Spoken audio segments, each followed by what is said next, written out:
Continuamos con el programa Esmeralda y recibimos a alguien que fue profesor mío. Pero más que por profesor mío lo invité porque la verdad que es una persona muy reconocida. Ha escrito inclusive sobre gobernadores santafesinos y un historiador muy reconocido, no solo en nuestra provincia, sino a nivel nacional, que es Alejandro Damianovich, y además ha tenido un rol importante también en la formación. Así que le vamos a agradecer mucho que haya venido. Bueno, les agradezco que me hayan invitado. La verdad que queríamos rescatar con usted más sobre todo lo que ha escrito este año en relación a Estanislao López, porque siempre discutimos desde este espacio cuál es el rol del mal llamado interior, digo yo, ¿no? Porque en realidad Argentina somos todo. ¿Y qué rol nacional tendría hoy Estanislao López y qué significó en aquella época Estanislao López? En esa época, en la época de López, o sea, él fallece en 1838, ¿verdad? No existe la República Argentina, simplemente son borradores, distintos borradores que no prosperaron. Y López es entonces un gobernante de un espacio soberano como es Santa Fe y todas las demás llamadas provincias. Pero él tiene la característica de ser uno de los dirigentes de aquel tiempo que con mayor claridad pensó la República. Se había ganado un prestigio entre todos los protagonistas de su tiempo a partir de haber participado con Francisco Ramírez en la caída del Directorio, en la batalla de Cepeda en 1820, y la firma del Tratado del Pilar, que pone, digamos, en valor el federalismo y le exige a Buenos Aires proyectar un país federal. Buenos Aires creado como provincia recién a instancia de López y Ramírez, porque era un centro de poder que pretendía ser sede de un poder nacional y que era seguido por algunas provincias nada más. Santa Fe, Entre Ríos, Corrientes, Misiones y la Banda Oriental no seguían ese proyecto. Entonces Estanislao López ya se define en aquel momento como una de las figuras centrales del federalismo, que crece después de la caída de Artigas. Artigas ha sido vencido por los portugueses, por lo tanto pierde el mando, y después en una lucha ya no de principio, sino de poder con Francisco Ramírez, es vencido y se asila en Paraguay. Algo que no muchas veces se dice es cómo, le quiero preguntar al profesor para que nos enseñe al aire, es cómo se hace de aquellas ideas federales Estanislao López, porque la verdad es que para la época era muy difícil entender el mundo. Pero es que esto no se estudiaba en los libros, era la realidad de las 13 ciudades fundacionales que con el transcurso del tiempo habían cimentado una identidad propia y que eran las únicas entidades históricas que existían después de la crisis de la monarquía. No había otra entidad por sobre ellas. Se proyectaba crear un Estado Nacional que en 1818, cuando López se hace cargo del poder en Santa Fe, era algo absolutamente impreciso y nada más que una expresión de deseo. Y otra cuestión importante también, Esmeralda, rescatar, es que hay una contraposición aparente, digamos, para el ego, el que no entiende, decir caudillo, entendido en nuestros tiempos como algo, dicen el caudillo de Tucumán, algo que viste que hoy actualmente se habla de política así, pero a su vez tenemos que realizó un estatuto, una constitución a nivel provincial donde dividía los poderes. Entonces, ¿es malentendido ese concepto de caudillo? La expresión de caudillo en aquel tiempo era muy válida, hoy en día no encaja con nuestras ideas democráticas. Pero en aquel tiempo ser caudillo era lógico, porque no existían todavía instituciones consolidadas y las comunidades buscaban dirigentes con ideas claras, con principios éticos, con valentía, valor. Los caudillos todos tenían determinadas características personales, todos eran por lo general estancieros, no en el caso de López, sí eran diestros jinetes, diestros militares, había que imponer una presencia. Tenía cierta instrucción, ¿no? Más allá me refiero al conocimiento de sus capacidades de gobierno, también tenían que ser los mejores en muchos aspectos. Y bueno, esa figura la tiene López, la va a tener su hermano, Juan Pablo López. Pero él, como te decías, concentra en su figura, va construyendo poder y construyendo prestigio. Cuando él muere en 1838, es caudillo de caudillos y decano de los gobernantes argentinos. Nadie había gobernado 20 años en la República Argentina, que no existía, repito, en el espacio que hoy es la República Argentina. Doctor, y discúlpeme, y una de las cuestiones también, no le tuvo miedo a llamar a elecciones, digamos, porque pudo haber continuado de manera digamos, sin límite, o sea, hasta dónde ese respeto también a una constitución, a no tenerle miedo a las elecciones, saber que su pueblo podía haberlo elegido, ¿no? Y sin embargo fue fundamental, ¿no? Él llegó al poder en 1818 en un conflicto muy caótico, un caos que estaba pasando Santa Fe, y en medio de el peligro inminente de invasiones de Buenos Aires.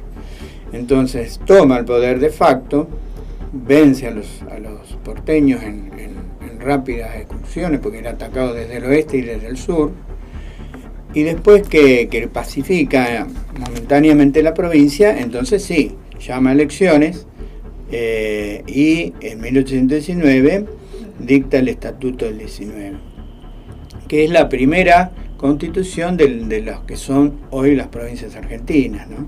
No es el primer cuerpo constitucional que tuvo vigencia en la Argentina, porque el Estatuto de 1817, que dictó el Congreso de Tucumán, tuvo vigencia hasta 1820 sobre todo un grupo de provincias.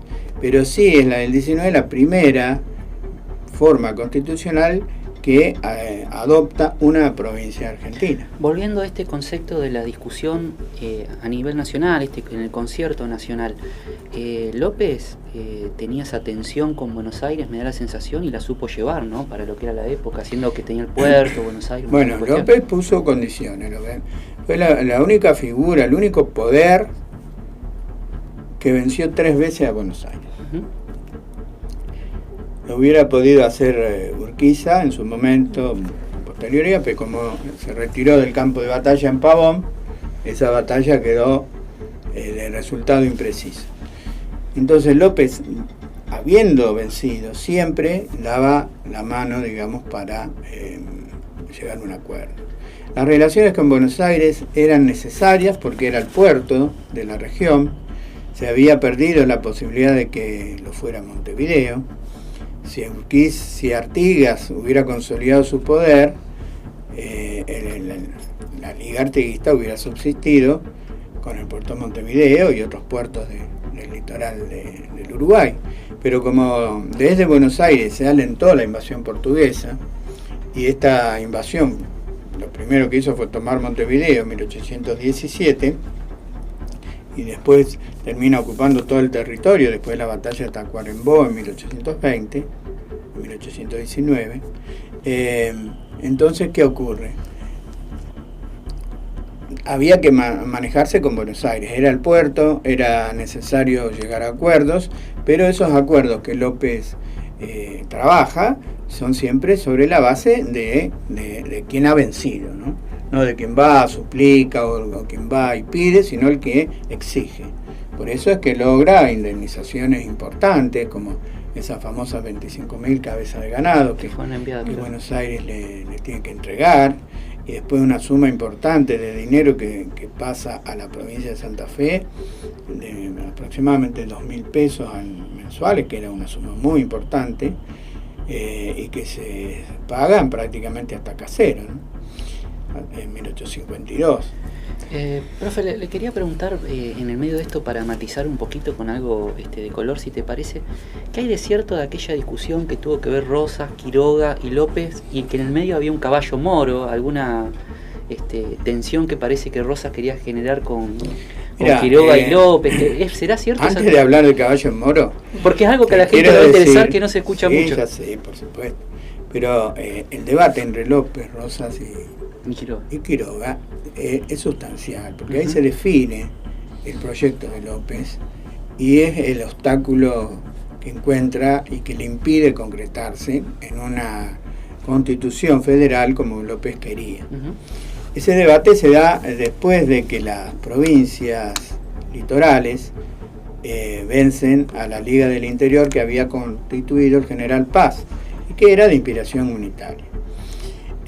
Los tres líderes de esta coalición contra el general Paz son justamente López, Rosas y Quiroga. El más prestigioso era López, se le otorga el mando militar de toda esta coalición y los demás estaban bajo sus órdenes.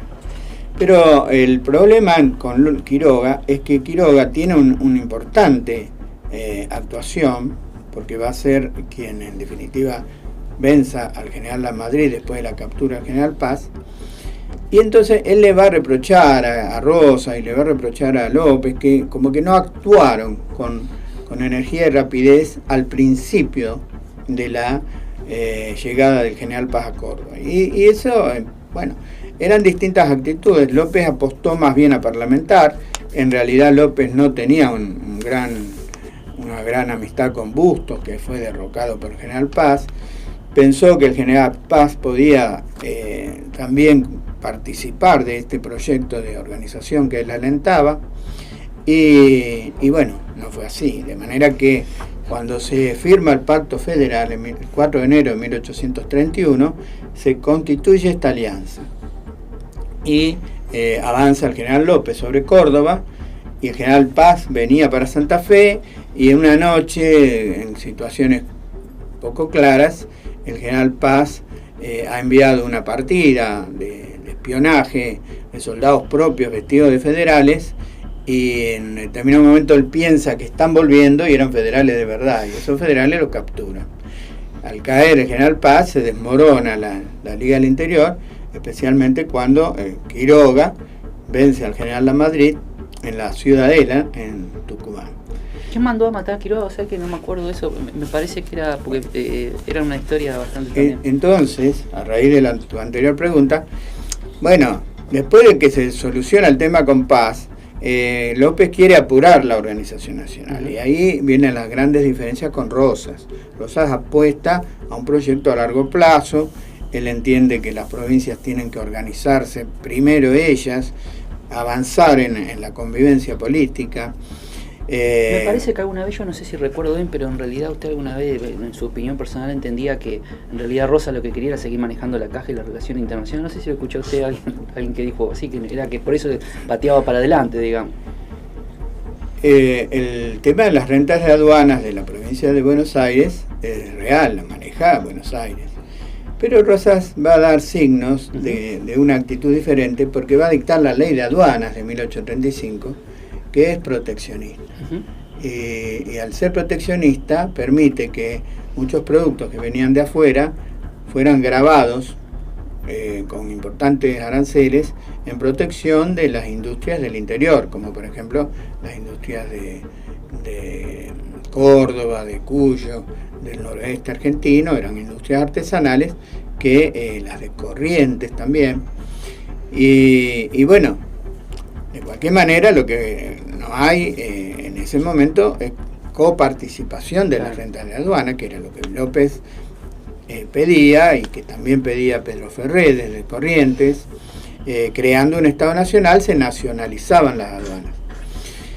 Así que bueno, hay un conflicto entre los tres caudillos, pero es un conflicto, como quien dice, donde la sangre no corre al río. Es un conflicto. El del caballo, cuéntenos la historia del caballo, porque es muy importante. Claro, bueno, porque parece que porque ¿cuál es el tema acá? Que parece que los próceres son personas a las que no le pasaban cosas comunes. Bueno, Quiroga era una personalidad muy especial, muy apasionado. Es una figura muy diferente a López. López, como dije, fue 20 años gobernador. En cambio, Quiroga fue poquito tiempo, en 1823. Su caudillaje era porque era Quiroga. Y los gobernadores que pasaron por La Rioja en todos estos años, siempre respondían a él.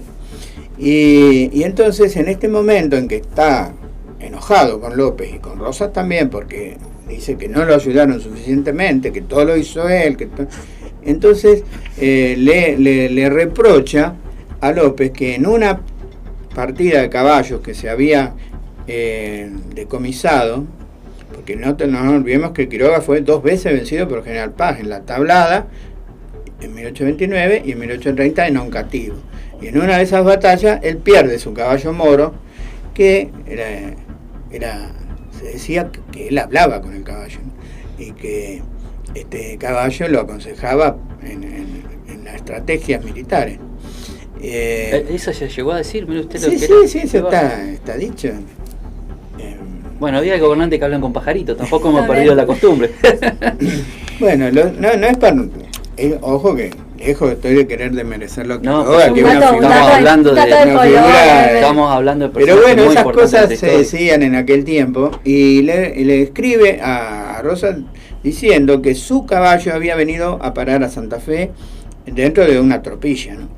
Y que López lo retenía y no se lo quería devolver. Bueno, le comenta Rosas a López esta situación. A esta altura todavía Rosas se consideraba, con respecto a López, a un costadito, no por encima ni mucho menos. Y López se ríe y dice, miren, los caballos que han venido eran todos de naturaleza inferior, ninguno presentaba las características que tanto se mentan de aquel animal. Y bueno, siempre negó de que el caballo hubiera llegado, pero Quiroga sostuvo siempre que se lo había... Y además hay que poner en valor a Quiroga, porque es un caudillo de una zona muy difícil. En aquella época, usted lo puede asegurar como historiador, no era, hoy sigue siendo el noroeste de nuestro país complicado, era una época difícil de ese territorio. Digo, ¿no? Digamos, aparte, este año, digamos, volviendo un poquito a Santa Fe, este año ha sido muy importante para Santa Fe, estos 200 años de recuerdo del gobierno de López. O sea, mantenerse 20 años en el gobierno es mucho, y en esto de que los pasa a muchos en los colegios, hay poca bibliografía especializada en el brigadier, o sea, es una materia pendiente que tienen muchos docentes de la provincia de Santa Fe, hasta los propios alumnos. Entonces, la verdad que me parece que también este año ha dado la posibilidad de que se pueda brindar un material para poder encontrar información así como de primera línea, digamos. Sí, nosotros alertamos a todos el año pasado que este año era el bicentenario del acceso al gobierno de López.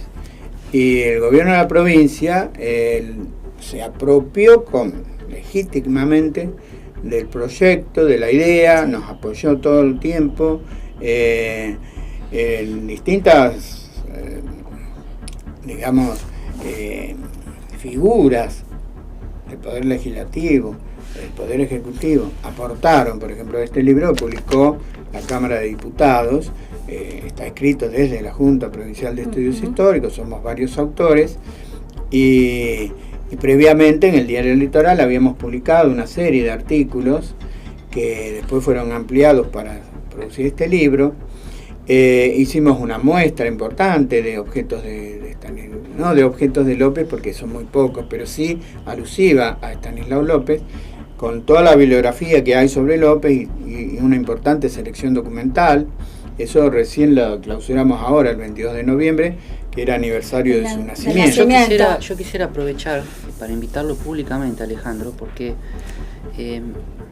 vos me decís que hay poca bibliografía. Me parece que hablamos poco de este tipo de personajes de la historia que son fundamentales para nuestro basamento. Nuestra historia se basó en personas así.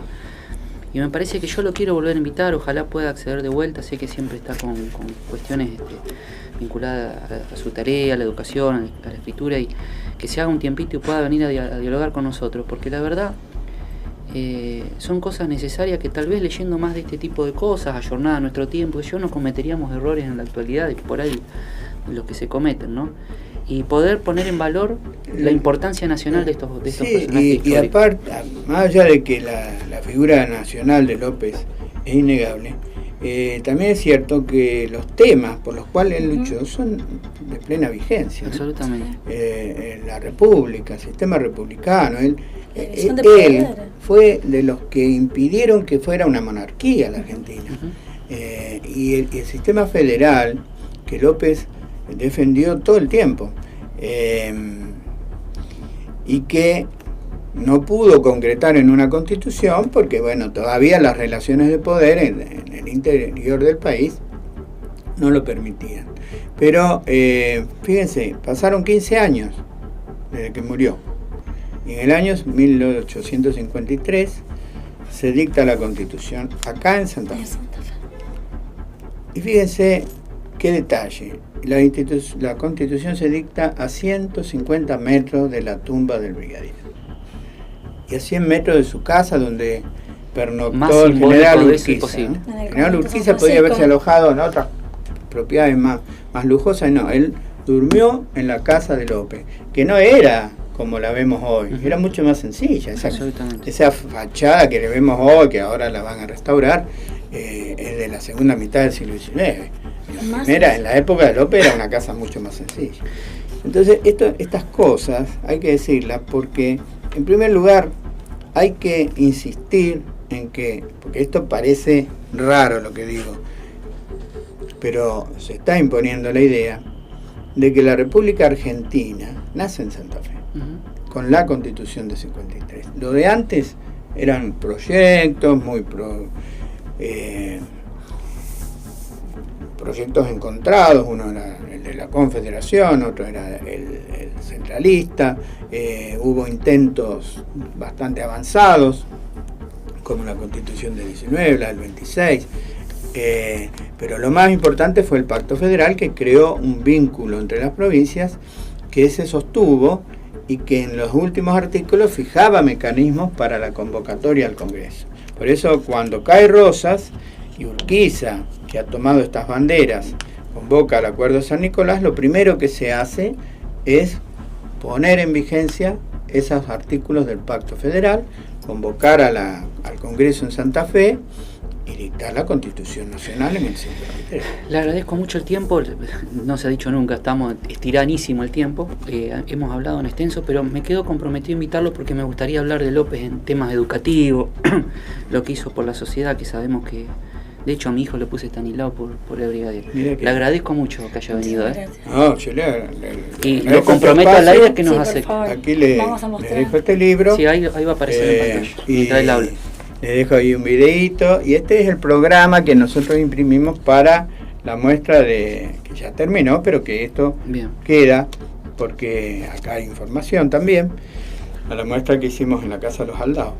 Le agradezco mucho, Alejandro, que haya venido y el tiempo que nos dedicó. No, vamos al corte y hablamos con Antonio Rico. Vamos a ver si podemos terminar el programa sin incendiantes. Vamos al corte.